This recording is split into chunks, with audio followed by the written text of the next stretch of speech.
Day 41, just a quick video check-in. It's early, it's like 8 a.m. Just woken up. Please bear with me because I can't speak that fast, because when you feel like shit, you can't think straight. I can't even handle that many conversations or other people's stories at the moment.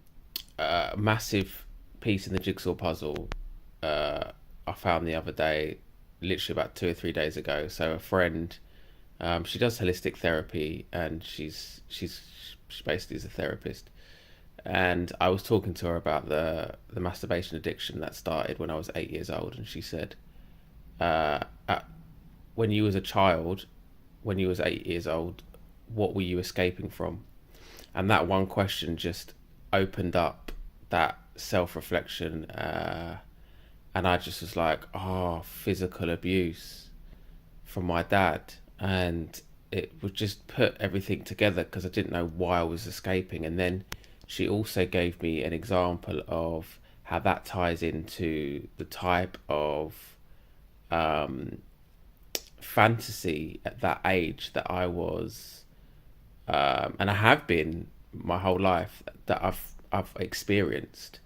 The idea of being dominated, the idea of being submissive, wanting to be controlled in sex, and that kind of exhibitionism.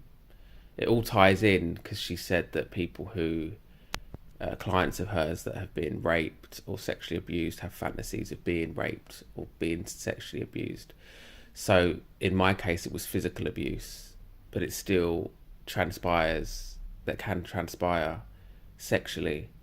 You know, we don't always question like what happens when we're a child, especially around that age, like 6 to 10, like what's happening to us. But at the same time, I realized that that was what I had so much anxiety from. When I say physical abuse, it was like a beating, but it was like, it was heavy. I don't know, it's very heavy West African traditional beatings with that come with anger, because my dad obviously got beat, and it's all, and you know, it goes back ancestrally to through slavery, and it's just been passed down, and it's intense. And that, you know, I didn't realize how much of an effect that has on a child. It's really brutal, painful. Yeah, I was wet in the bed at the time. My eyesight deteriorated massively at that time. I made that connection. Like, it was just an intense time, and it messed me up. And my escape at the time was masturbation. That's what I escaped to, which is like a huge, like, jigsaw puzzle. It was like massive. So yeah, I would, if anyone's going through whatever, when the time is right for you, um, ask that child, that inner child, what were you doing? What were you experiencing between the ages of like 6 to 10? What was happening?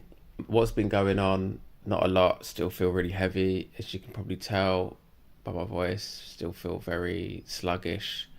Can't do too much in a day.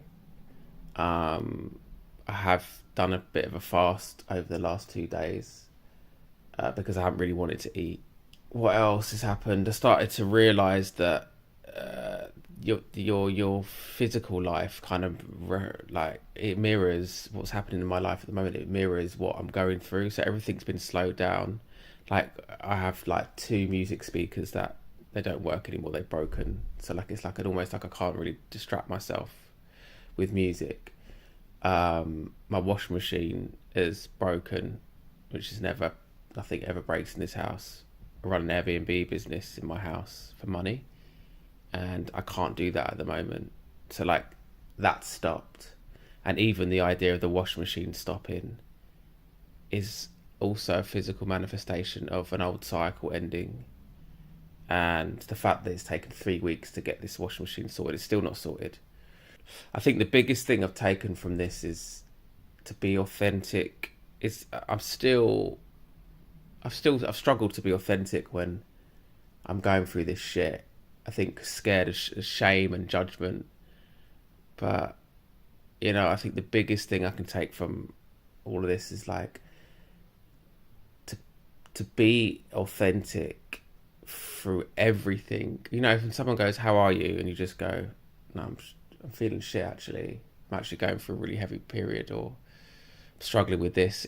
That's the freedom, and I'm still working on that, because someone said how was I the other day, and I just was like, yeah, I'm all right. You know, just that programming, but I need to be. And then someone said it to me again, and then I was like more authentic, and it felt better. And then that allowed the other person to open up, and it ends up that this guy was on 2 different tablets for anxiety. So like everyone's like struggling in some way.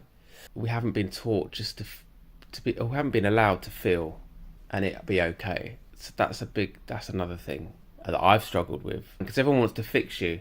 When you feel like this, you're like, oh no, you shouldn't feel like that. You shouldn't feel like. It's like, no, you actually need to feel everything. You need to feel everything, that, because actually the feeling, when the feeling comes up, it's clearing. And so we have to feel everything. You can label it if it's shame, if you want, but it's just density and stuff that needs to come up to be felt.